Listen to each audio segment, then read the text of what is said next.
आप ये अगर समझ रहे हैं कि मैं कहाँ बैठ गया, ये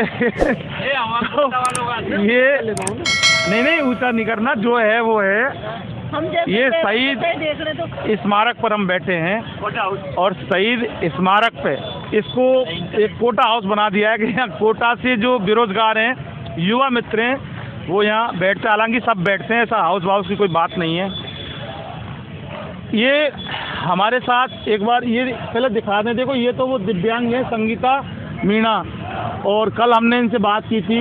ये शालू गुप्ता हैं और विजय कुमार मीणा जी। ये मीणा जी, कल इनका तगादा था कि हमसे इंटरव्यू लेना, तो हमने इनको बोला था कि हम आएंगे लेंगे, लेकिन सवाल ये कि इन्वेस्टिगेशन मीडिया के कैमरे पर आने में बहुत बड़ा कलेजा होना चाहिए होता है। और आज इन्होंने हमको देख लिया, लेकिन हाँ आज हम बात करेंगे इनसे, तो रात में 8 बजे करें 9 बजे करें, इनसे बात करके जाएंगे। किरोड़ी लाल मीणा की ये बेटी हैं, मीणा समाज की हैं, नैना मीणा, ये जयपुर से हैं। बहुत बड़ी भावनात्मक इन्होंने संदेश दिया था और बहुत बड़ी बात कही थी।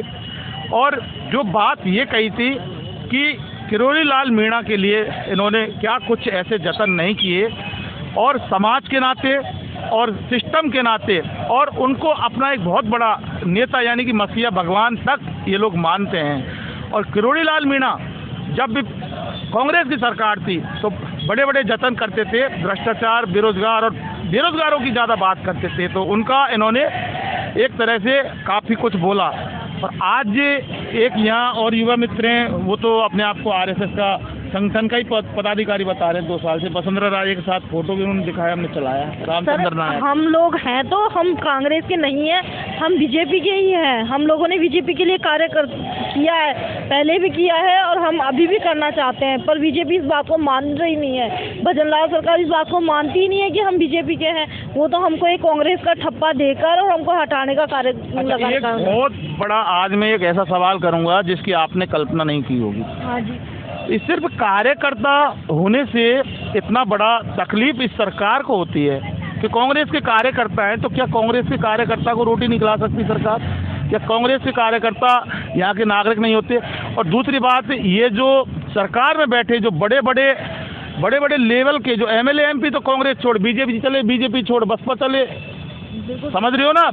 कोई कांग्रेस का होता है वो बीजेपी में चला जाता है, बीजेपी, तो फिर उनको आप क्या कहेंगे?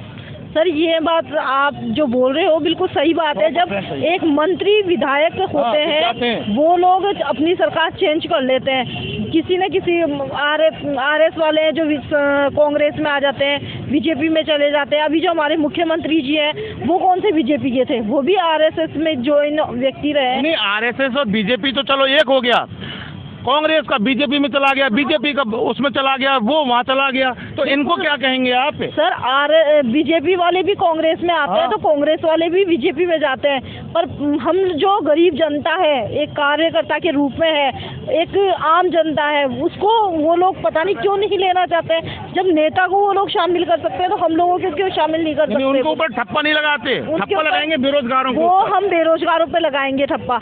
और दूसरी बात, हम बेरोजगारों की आप अगर डिग्री भी चेक कर सकते हो, हम लोग पढ़े लिखे हैं, कोई वैसे है नहीं कि हम बिल्कुल ही एक सरकार डिग्री क्या चेक करेंगे? मोदी जी की डिग्री पे बहुत सारे सवाल पैदा हो जाते हैं, क्या डिग्री चेक करेंगे? हम लोग पढ़े लिखे लोग हैं, आज रोजगार के लिए हम भटक रहे हैं। हमारी रात का समय हो रहा है, हम महिलाएं यहाँ बैठी हुई है, हमारे बच्चे घर पे बैठे हुए, पता नहीं भूखे हैं किस हालत में है, उसका हम बता भी नहीं सकते। यहाँ पे कोई हमें आश्वासन नहीं दिया है, किसी प्रकार की कोई सहानुभूति नहीं आई है। हमने किरोड़ी बाबा को भी कहा है, एक हमारे समाज के व्यक्ति होने के बावजूद हम उनसे कह रहे हैं कि आके एक बार हमसे मिले। आप मतलब विधायक जो मंत्री पद है आपका, उसको भी छोड़ो, आप एक समाज के व्यक्ति बड़े महान नेता के रूप में हमारे पास आकर हमसे एक बार मिलो तो सही, हमारी समस्या तो सुनो। आपकी बेटी आज यहाँ पर बैठ के रो रही है, भूखी प्यासी बैठी है, आप आके बिल्कुल देख ही नहीं रहे हो। हम तो यही कहना चाहते हैं कि एक बार आए वो हमें मिले और हमारी समस्याएं सुने, जो भी है हमारी बहाली का नोटिस जल्दी से निकलवाए, हमें हमारा रोजगार वापस दे। हमको बहुत ज़्यादा परेशानी हो रही है, इस वक्त खर्चे में बिल्कुल बहुत दिक्कत आ रही है। हमको आके बैठ के हमको देखे, यहाँ पे हमारी स्थिति बहुत ज़्यादा ख़राब हो रही है। ठंड के मौसम में आज बदल हो रहे हैं, पूरे दिन से हम इतना परेशान हो रहे हैं, पर कुछ नहीं कर पा रहे। हम कुछ नहीं कर पा रहे। देखिए सोनम स्वामी, इधर आए एक बार। एक मिनट, ये वो छोटी सी युवा मित्र जिसकी भी हमने बात की थी, अपने खून से बना दिया था मुख्यमंत्री का फोटो और उनको भेज दिया, तो वो पहुंचा के नहीं पहुंचा जो फोटो जो आपने बनाया था? वो पहुंच गया होगा अभी तक तो, क्योंकि वो तो पास नहीं है सीएम हाउस। तो फिर उसका कोई फर्क नहीं पड़ा? नहीं पड़ता तो अभी तक आ जाते। हाँ, या उनके पास से कोई लोग आते या सूचना आती कि हाँ हम आपको बहाल करें, कोई सूचना नहीं है, कोई हमें संभालने के नहीं आया कि क्या हुआ क्या नहीं है, कैसे बैठे हो, कैसे क्या हो रहा है आपका। देखिए, अब इनका शायद आरती का टाइम हो गया और आपसे हम बात करेंगे अभी आरती के बाद। सवाल ये है कि ये जो राजस्थान की असल तस्वीर हम आपको रोज़ाना दिखा रहे हैं, और सवाल ये है कि इन्वेस्टिगेशन मीडिया हमेशा उनकी बात करता है जिनकी कोई बात नहीं करता। अब कब ये इनकी बहाली होगी, कब इनको नियुक्ति मिलेगी, ये वक्त बताएगा। इन्वेस्टिगेशन मीडिया के लिए शहीद स्मारक से मेरे सहयोगी पवन कुमार के साथ मैं जितेंद्र शर्मा।